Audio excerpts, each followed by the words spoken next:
welcome to SULKNATIONtv.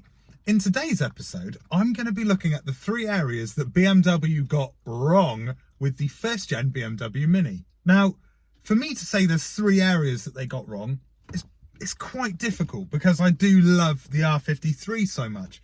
But, you know, the R50, the R52 and the R53 do have their bad points. There are some criticisms that can be made. Now, I'm not all of these things are an absolute fail. One of them is definitely a fail, and we'll get to that. But the other 2 on the list of 3 are essentially beauty's in the eye of the beholder. You either think it's fine or you don't. It's more aesthetic than, you know, sort of engine based. Now, the first of the 3 is the trim, the black trim that runs along the rocker panels, runs along the wheel arches, around the front and rear bumper. It looks too plasticky. It is plastic, it's black plastic. It's a theme that the R56 has. It's the theme that the F56 has. So, you know, this is more of what I'd like to see. Obviously, being an R53, it should have had the aero kit immediately. I should have, my rocker panels should be the aero rocker panels. It looks smarter. But then I suppose you're talking, that's a JCW, they generally have that on. So you've got to define the JCW R53 from the standard R53. So, all right, I get it. And in that situation, fine, but why aren't they color-coded? Even if it was just the rocker panel, why isn't it color-coded? It looks so plasticky on an older car. Now, all right, it's aerodynamics on, say, the new GP3, but it does look just too plasticky and it loses color and fades and just takes away from the aesthetic of the car. It doesn't take away every aspect of the aesthetic of the car, but in my opinion, and this is my opinion, I just think especially the rocker panel, it should have been color-coded. Come on. It wouldn't have cost that much more to spray it pure silver, in my case. So why not do it? I mean, all right, the wheel arches, I think they look okay.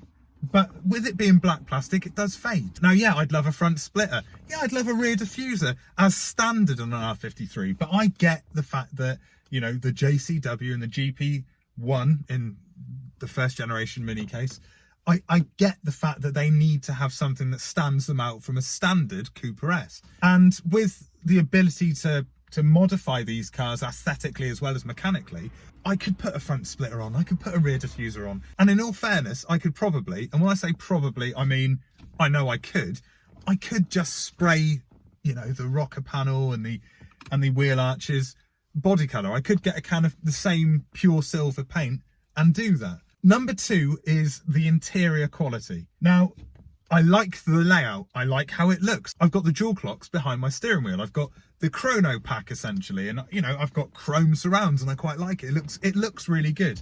But then, you know, you tap the plastic, as you'll see in this clip.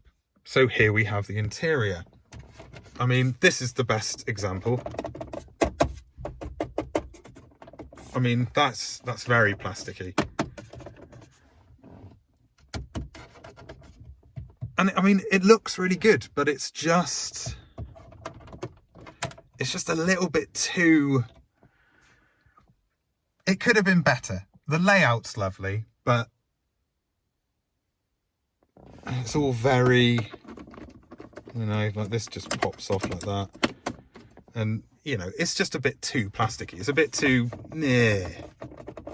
So, you know, build quality of the interior, I mean, it's style over substance. Let's just say that. It looks great, but when you can tap something...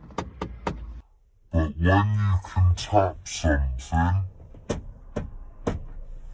you get such a plasticky sound, it's not becoming of a German car. This is a German car, essentially.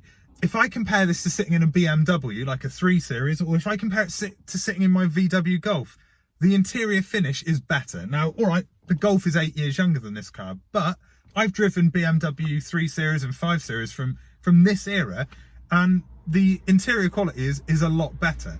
So when the first gen Minis came out, and let's stick to the R53 for this bit, it was a decent amount of money, but it wasn't the most expensive and it wasn't the cheapest. But it's a German manufactured car, so you'd expect the interior quality to be a little bit better, a little bit less plasticky. But again, having said that, It would have been harder to modify the interior to spray my centre column black if it was a really, really well put together interior. It would have been harder to take apart. So there are benefits to it not being the best, but it looks good. Aesthetically, it looks great. Just touch and quality, and obviously as the car gets older, it gets creakier. And I mean, this car can creak with the best of them. You do hear and you hear and you hear sounds like that when you're driving, and I don't find it annoying. And I know that you can do stuff. You can take your interior out and foam line it so it's not making sounds, it's just a soft cushioned effect. But you know, it could be better, and I think BMW kind of dropped the ball a little bit with the quality of the materials used in the interior. Now the third one is a biggie. The third one is actually a proper fail from BMW, and that fail is the brakes.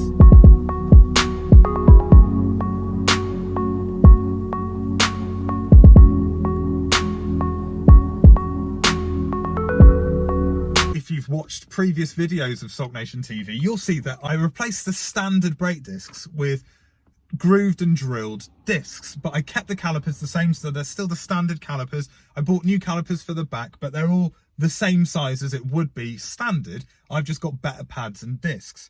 Now that's made a big difference, because in all honesty, the standard brakes that come with these cars aren't up to the task. Yes, they can stop the 116 brake horsepower Cooper. Of course they can. The first gen Cooper, they're fine on. And when you line that up with the weight of this car, the power to weight ratio is pretty good.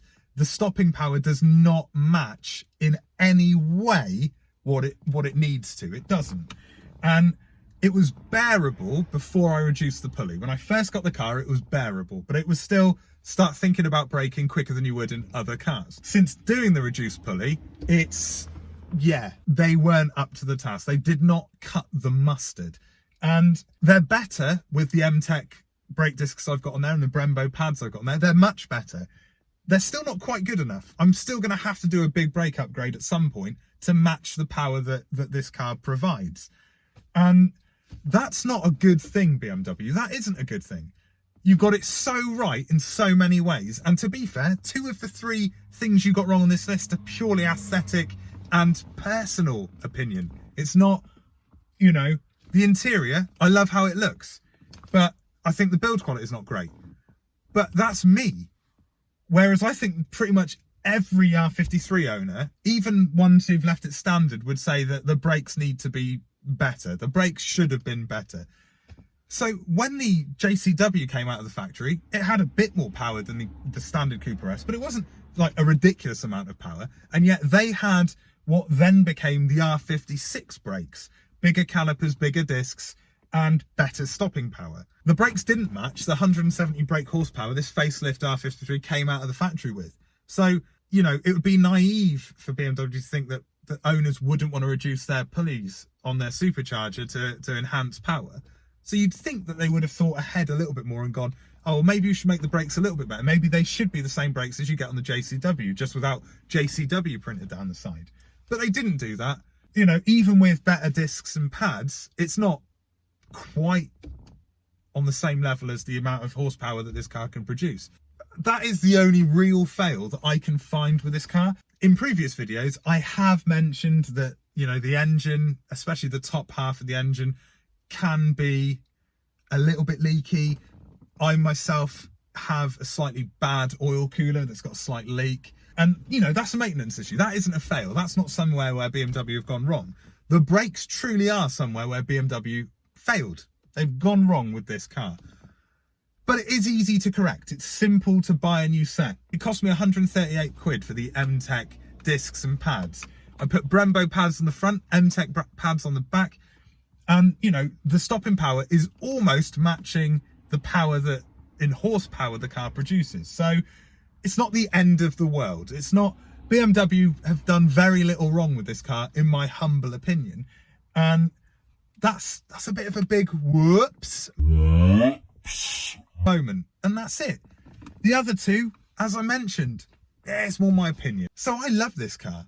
It's been hard to find things I think BMW got wrong, but the brakes definitely are one. The other two are far more my opinion, but you know, it's a good thing that I could only find 3, and 2 of them, you know, I'm reaching for them to be in the video. I'm reaching for them to be a got it wrong area. I'm happy with this car. I love it. It drives superbly, and that's what you want from a car like this. That's what you want. And until the next time, I've been me, you've been you, and well done for that.